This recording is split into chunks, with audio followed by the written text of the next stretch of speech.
Oh, do I have an insane story for you? Are you ready? It's Monday. I got up this morning and I was like, okay, I don't have rehearsal till 3 p.m. This is what I'm going to do. I'm going to record an episode of the Stage Rightside. I'm going to have my coffee. I'm going to do the thing.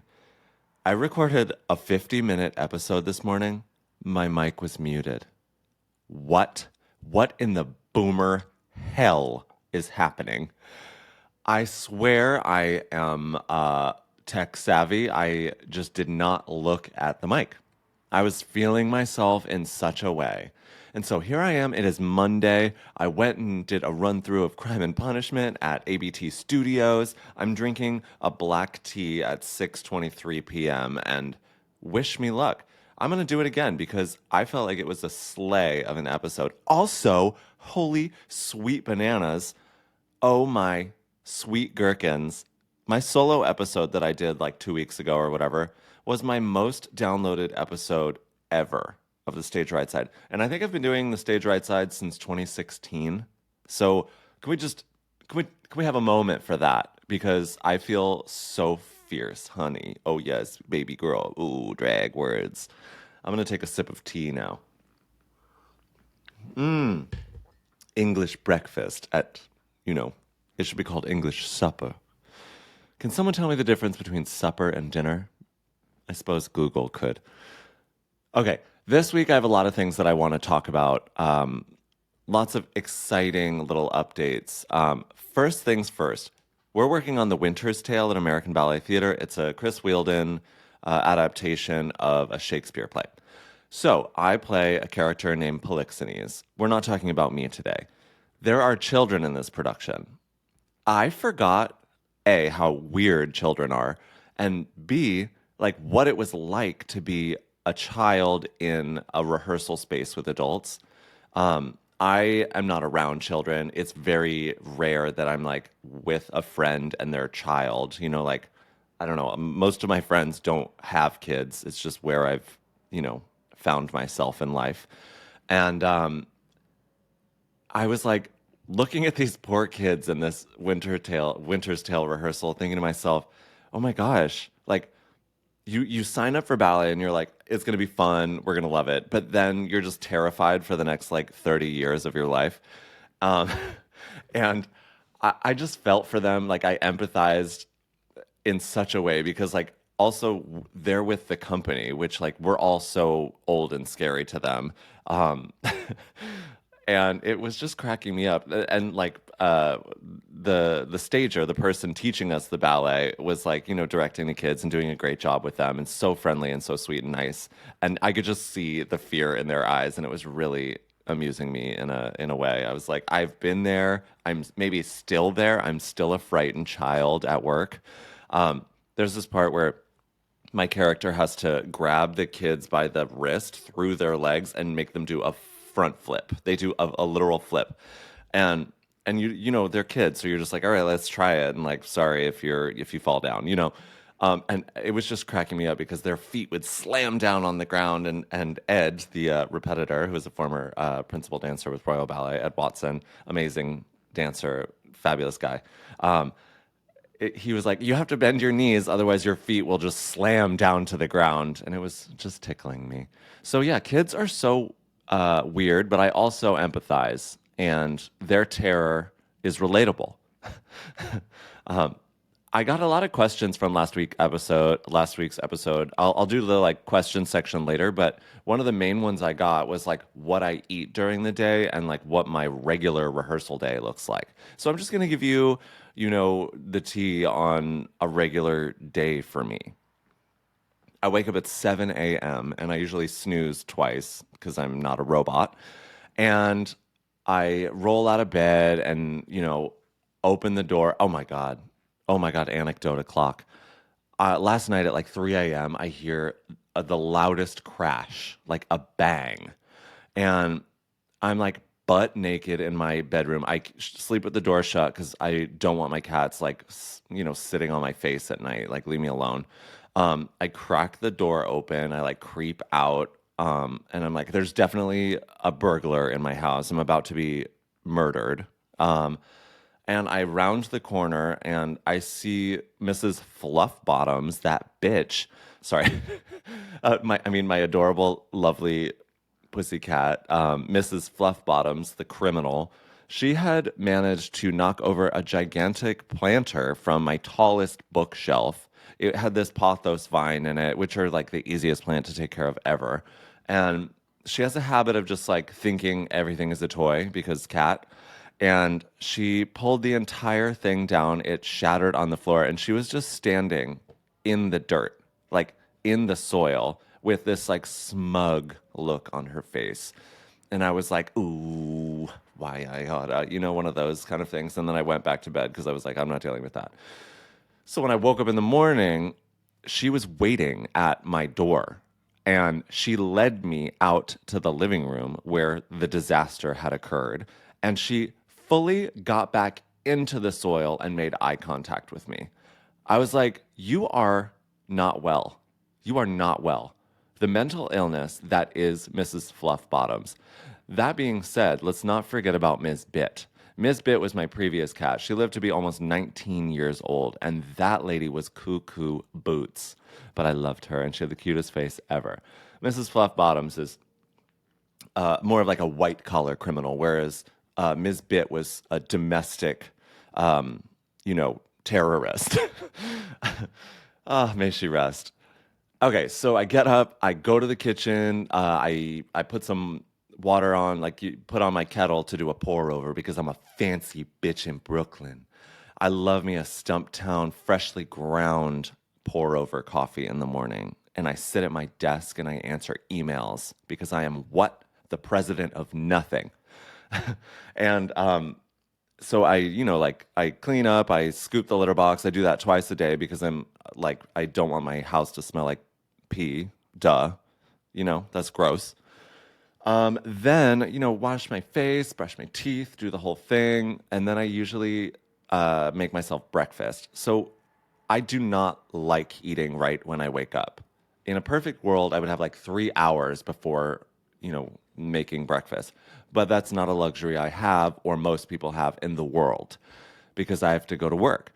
So I usually fry up 3 eggs over medium. I do toast with butter and some arugula, and I like gag it down. It is barf, barf, barfity barf. And it looks so beautiful. It's like an Instagram worthy plate of delicious breakfast that would be delicious if I didn't, have to like run out the door in 2 seconds and gag it down. But that being said, it is a lovely breakfast. So whatever. Then I leave, I go to the train, I take the F train from Park Slope, which is hell. It's literal hell on earth, but it gets me to where I'm going, and I love living in Park Slope. I am such a lady of leisure out here. And I walk to the studios, 890 Broadway, that's where we rehearse, and ballet class is an hour and 15 minutes long, and then we can rehearse for up to 7 hours. That's 8 hours and 15 minutes of possible dancing. That being said, I did not have to do that today, thankfully. But during the day, I like to snack on things like, like a nut when you feel like a nut, or like bananas or a protein bar, snooze. All I really want is like a Snickers, and sometimes that is indeed what I get. Or like a smoothie during the day, and then I also eat a big lunch. So I'll go to like meze or something and get a Mediterranean bowl of chicken shawarma, which is quite delicious, among other things. And then after work, I go home and I love to stop at the Italian specialty shop by my place. It's called Russo's. And they make some sauces. They make some damn good sauces. And I need to carbo load like every day because all I do is twirl and kick and jump. And it's just an insane energy expenditure. So the calories need to come in, honey. Okay? They're knocking on the door. They're coming in. And so I make like spaghetti bolognese, or I'll make a Japanese curry or something with chicken, all sorts of different delicious things. And if I have leftovers, I'll bring them for lunch to work the next day. And I love to have a cookie in the freezer. Oh, honey, cookie in the freezer, a Tate's cookie in the freezer. Wow. Wow. If you haven't done that, you're welcome. I also have dinner with a glass of whole milk, like it's 1975. It's fabulous. I love it. Ice cold glass of milk with dinner. Sign me up. I don't really drink during the week either because that's insane. I'm not like a glass of wine person. Like I don't like wine. People love it. I get it, and I can tell when it's good. If someone's like, "This is a really nice wine." Oh, the tannins. I think to myself, okay, it tastes better than what they serve on Delta, but like I like Delta. Um, wow. Uh, so yeah, I don't really drink during the week. If I go out for dinner or something with friends, I'll be like, I want a martini or something, or like an old fashioned or a Manhattan. But I'm not drinking at home by myself because that's just not my journey. And as a dancer, like, ow, my body, ow, my soul, ow, my brain. So that's what a typical day looks like. I get in bed around like 9:30ish and I read for like half an hour until my brain is like, please go to bed. And then I go to sleep. Fascinating, right? And then I rinse, repeat, reuse, recycle, whatever until, performance season, which is a slightly different schedule. It sort of shifts later because performance is around 7:30, 8 p.m. and they can be like 3 hours long sometimes. So I'm getting home late, boots to Park Slope. But yeah, that's the tea. Also, when I wake up in the morning, something I really love to do is like I think they're calling it passive listening these days, and I put on a Spotify playlist called I put on a Spotify playlist called Jazz for Study, and it's a very calming, like you're awake now. Are you ready to take on the world? No, but here we go. And it's great. I love it. I love like peaceful guitar, peaceful piano. I love those like mood curated playlists that are like I don't know. I'm happy like the jazz trio from Cleveland is getting paid for such things. I'm going to take a sip of my tea. Pardon.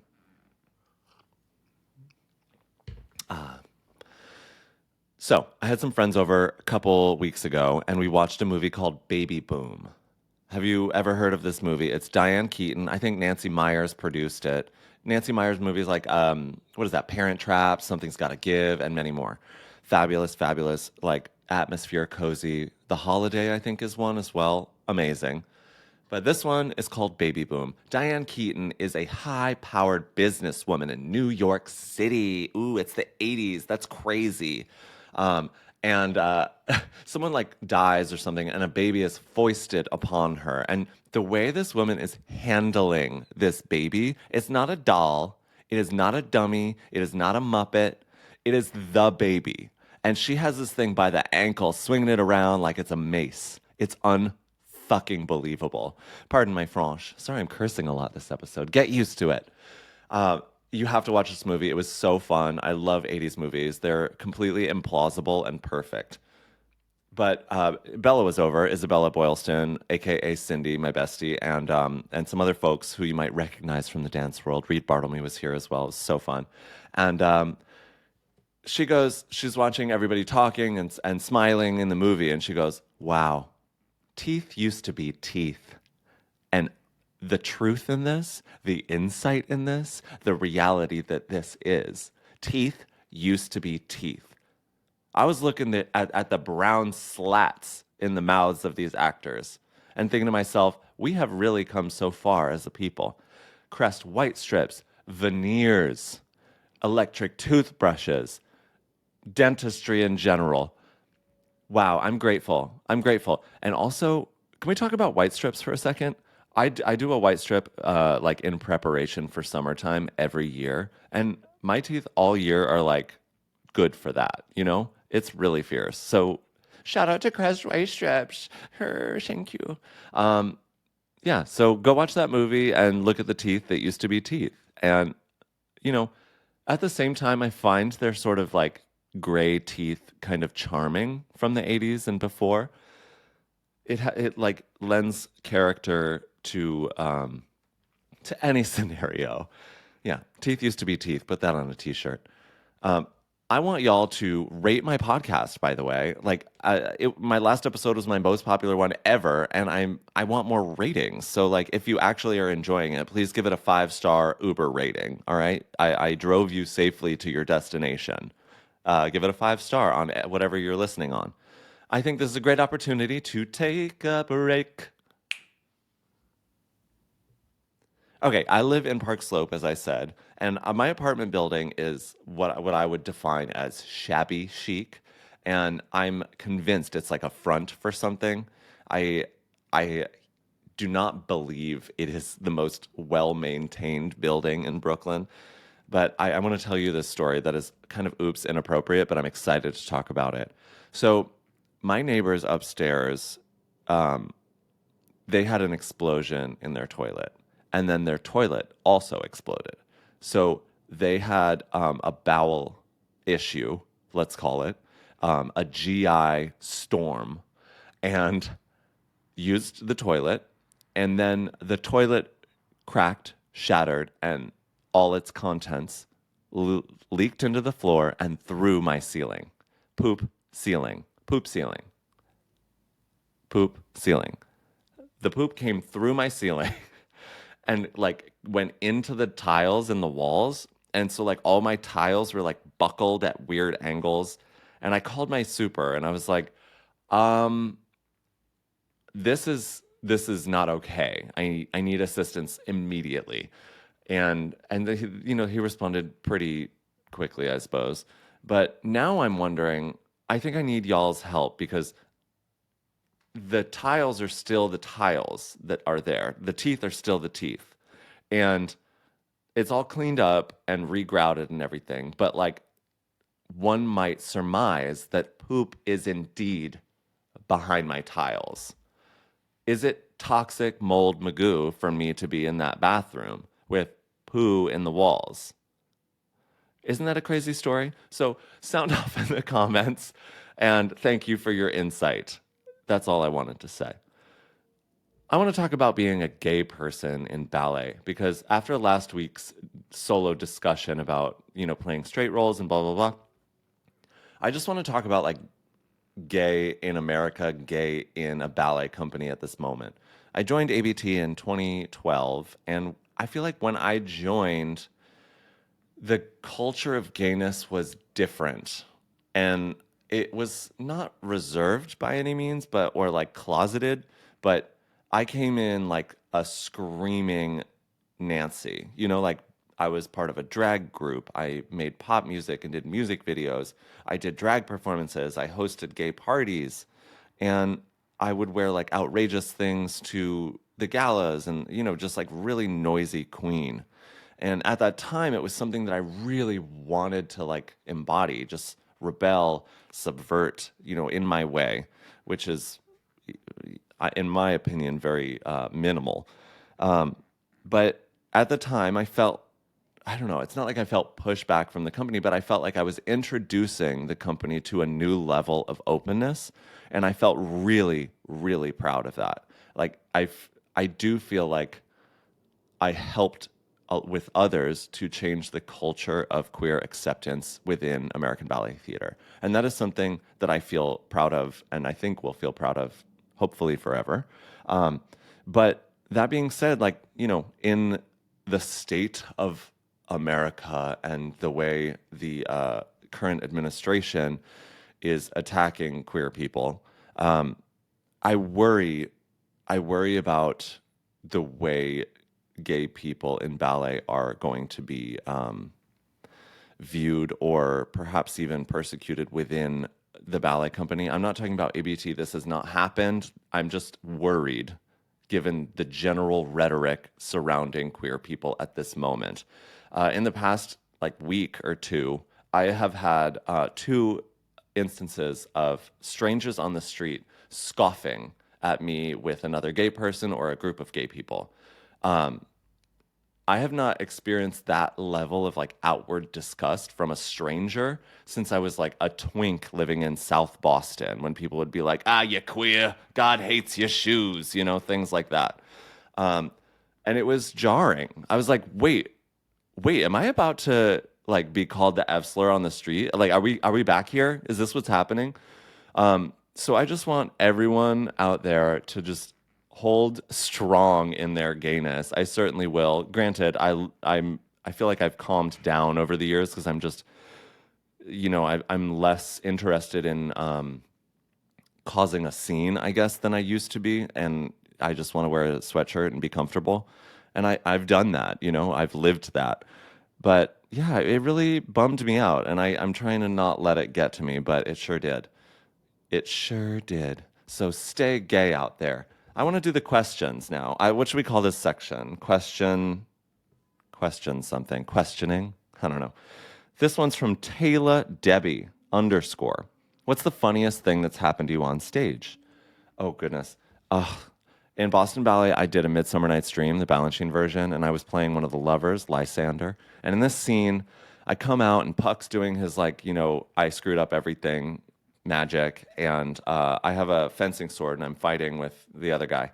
And there's this like rubber tip, this like rubber nubbin, rubber nubbin on the end of my fencing sword. And there was this beautiful gossamer web in the front of the stage. It was like the whole scene was viewed through this beautiful spider web, like sparkly boots.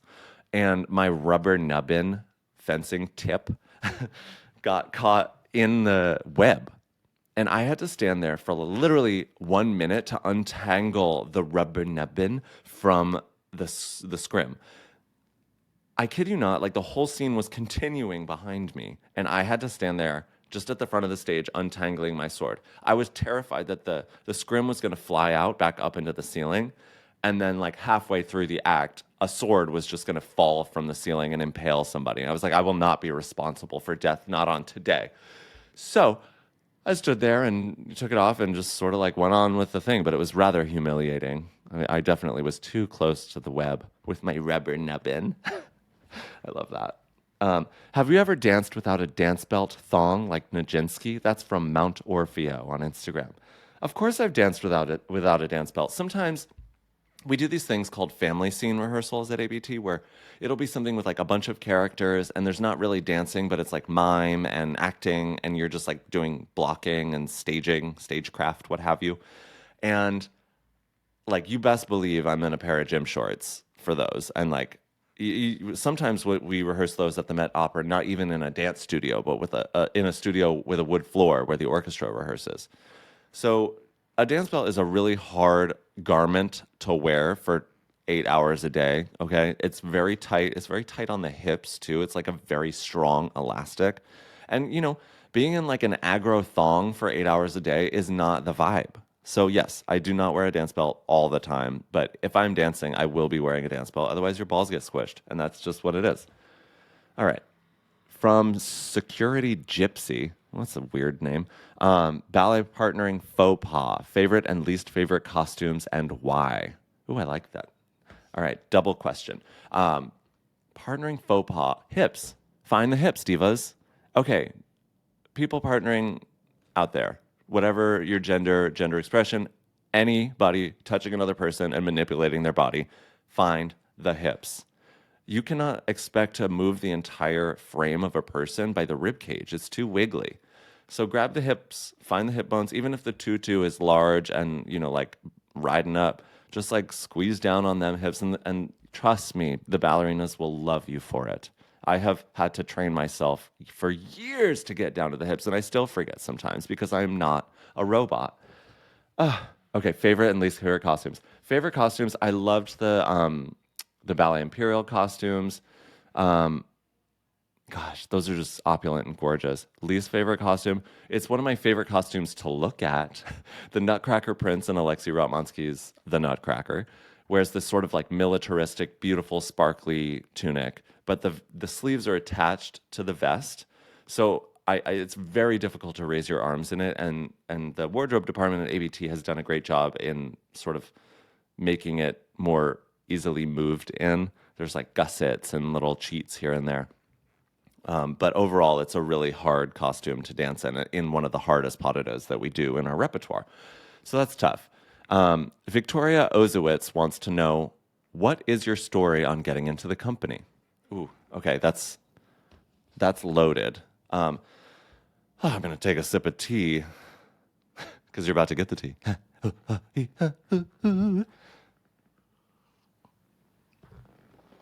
Okay. I joined ABT in 2012. So where was I before? I was in Boston Ballet for 10 years before that. And ABT was always my dream company, always, always, always.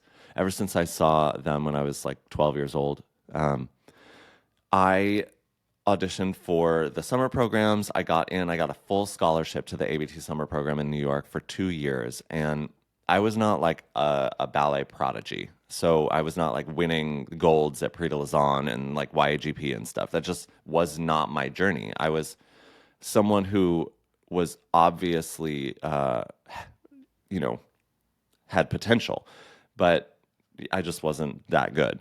So I was in the middle levels for both years, and then after my second year at the ABT summer course, I got a mail in the a mail. I got a letter in the mail, like snail mail, and it said, you're great, but we're not going to offer you another scholarship for next year. We're just not seeing the growth that we were hoping to see. If you want to come back, you're going to have to pay for it. And I just didn't have any money, so that was not an option. I was devastated. Oh my God, it was rough boots. And then because ABT was just my dream company, and I don't know, I had this like delusion that it was going to work out at that time, which it didn't. So I had to audition for. I wanted to go get better at ballet. It was like a major wake up call for me. I was like, I am not good for my age in ballet compared to these other people that I see. I was in the summer program with like David Hallberg and Misty Copeland and Craig Salstein, and like there were just awesome dancers there. Um, and I auditioned for the Virginia School of the Arts, which is no longer with us, RIP. It's literally like an abandoned building in Lynchburg, Virginia now. And I went there for a year and just like buckled the fork down on classical ballet. And it really, really helped me. And then I auditioned for Boston Ballet summer program. They gave me a full scholarship, and I went that summer. And then from that, they gave me a contract for the Apprentice Company. I was in Boston Ballet for 10 years.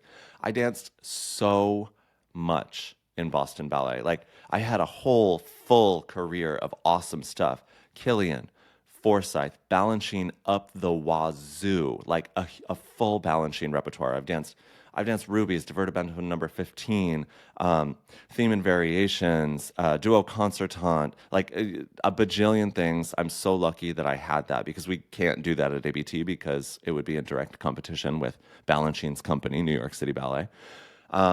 But I was a principal in Boston Ballet, and I got a call, voicemail from my former boss of the Apprentice Company, Raymond Lukens. And he said, "This is a great time for you to audition for ABT. Like, I think you're ready." So it was during Nutcracker season. In Boston Ballet, we did 45 shows of the Nutcracker. Boop. That's crazy.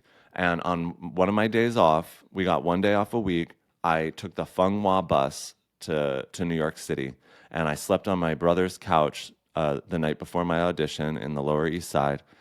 And then I took the train to 890 Broadway. I took one class.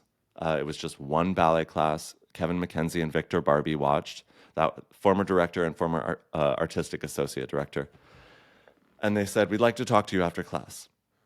So I go up to the artistic office, and they sit me down, and Kevin says, "Okay, I think you'd do really well here. I'd like to offer you a soloist contract." My butt fell out. Like, I was gooped. I was gagged. After one class, I was like, this can't be happening. This is too good to be true. And I remember sitting in a coffee shop after that, and just like, I was in full shock. So grateful, so excited. They said they'd send me paperwork in like 2 weeks. I got a phone call. Nutcracker was still going on. I was at the theater at the Opera House in Boston, and I get a call from Kevin McKenzie. I'm like, "Okay, hi, what's up?" He's like, "Okay, I've been thinking about this, and actually, I'd like you to join as corps de ballet instead of a soloist at first. I'd be happy to promote you after Met season, but please come, and you'll do some sword fights and learn a couple things. But I think it would be great to get you acquainted with the company and the repertoire, and it would be good for morale to not have me coming in as a soloist." And I was like, "Oh God, wow." I had been a principal in Boston Ballet for years already. And I was like, "Let me think about it." I gave him a call back, and I said, I'm really happy in Boston. I'm doing great rep. I'm happy. So I'm so sorry. I I can't accept that, but thank you. And he said, okay, I understand. And he called me back 15 minutes later and he said, all right, soloist it is, which gooped me and gagged me in such a way. So I joined American Ballet Theater in September of 2012, and I was a soloist for 1 year. And that first year was nutter butters. Good God, it was crazy. I debuted in pretty much every full-length classical ballet, like in ABT's rep. It was nuts. Romeo and Juliet, Swan Lake. I don't think we did Giselle that year.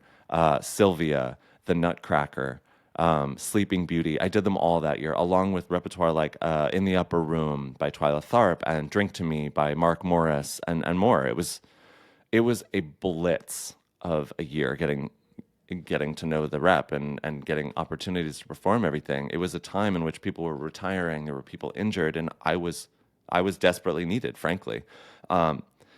It was such a huge win for me, and I was living my dream. And after my first year as a soloist, Kevin said, it would be kind of crazy if I didn't perform you. You've done all of the principal rep. And so he promoted me after 1 year. And I don't know, I was shocked, but also like, okay, this makes sense because I've done everything, It's like some people get promoted after like one principal part. So I have been a principal at ABT since 2013. It's been 12 years as a principal here. And I feel like I made it to my home when I moved to New York City. Like I always knew I was going to live here. It just had to happen for me. The artist in me needed to be a New Yorker, and I'm so happy here, and it's been everything and more, and I am so fucking grateful. So that's the story there. Long story, sorry. All right, moving on from questions. I want y'all's recommendations for what to call the question segment. However, I do have a segment that I want to continue, and it's called Gripe of the Week. So after last week sort of complaining about only playing straight people, I want to talk about something else. Can we talk about cutting in line?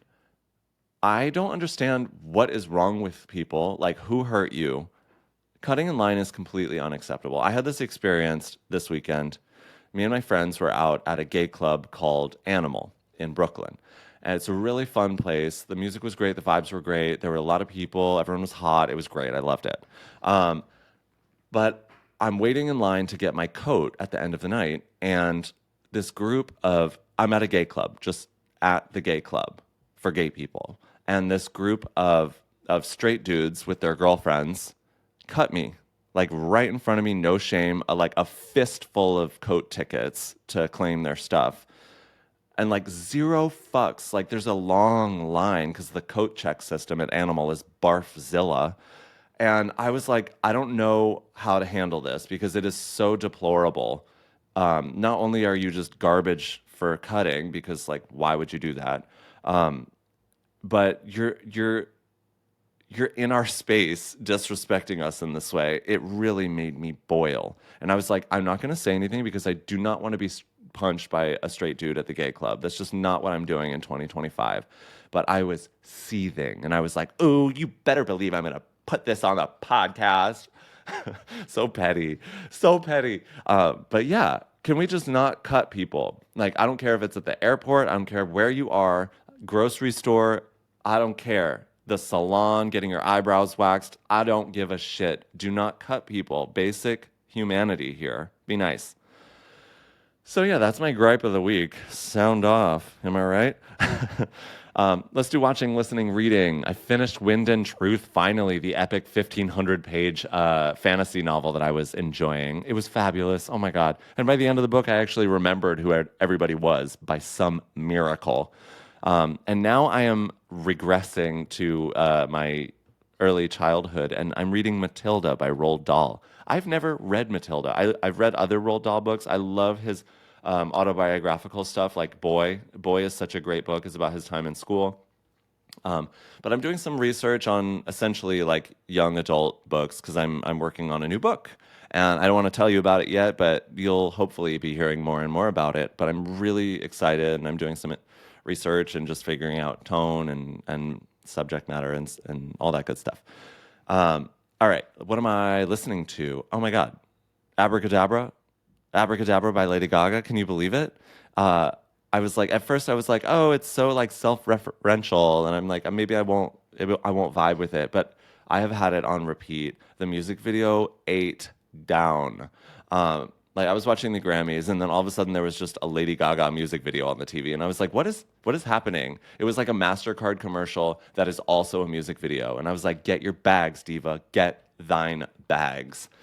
I love the song. It is nonsense and joy and so fabulous and like goth kind of. I don't know. Is that correct? It's sort of goth adjacent. I love like the darkness of it and the like witchiness. Very chic. Paris Goebel.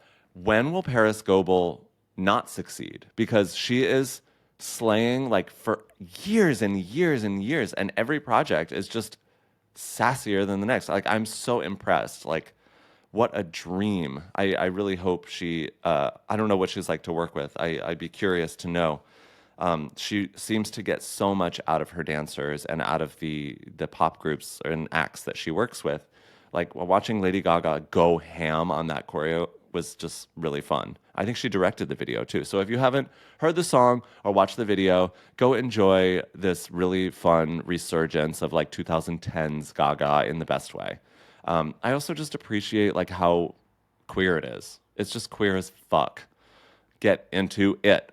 I am watching The X-Files still, and I think it might be my favorite TV show. Like, rewatching it as an adult, like they are acting so hardcore, like they are acting down, and it's about aliens. So I'm like, they didn't have to go that hard, and they really did. And Chris Carter, the writer and director and creator of the series, he really just like it seems like he was just so true to what he wanted, and it's so great. I love it. I really love it. I'm also watching season 2 of Severance on Apple TV, and that really is fabulous as well. Another show that's like doing its thing in a very unique way, and it's chic as hell. Apple TV, what are they doing? They're so good at their job. I'm so impressed.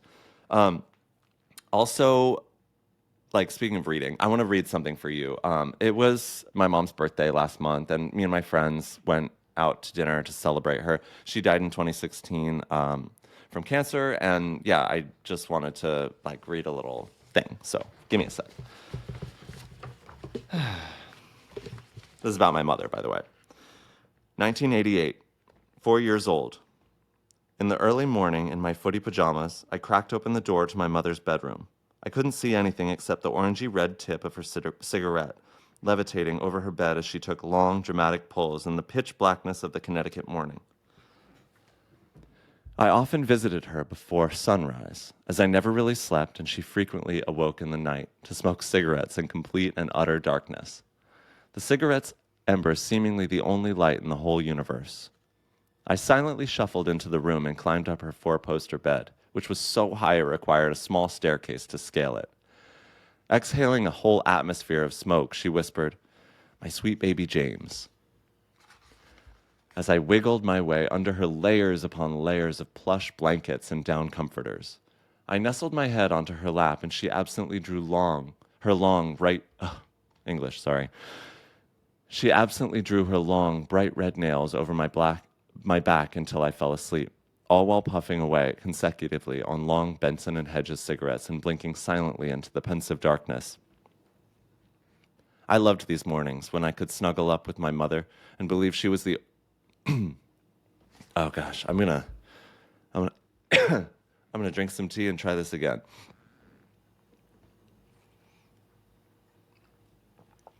All right.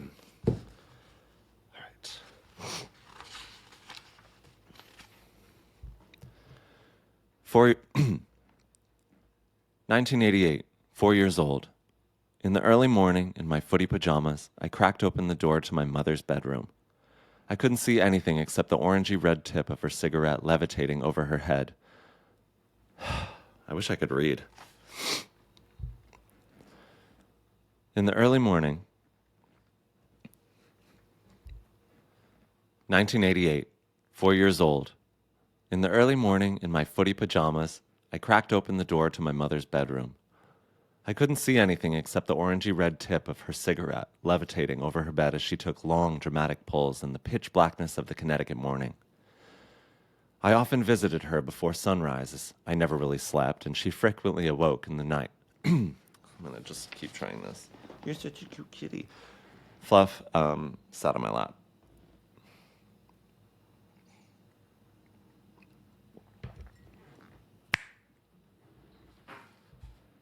"1988, 4 years old. In the early morning, in my footy pajamas, I cracked open the door to my mother's bedroom.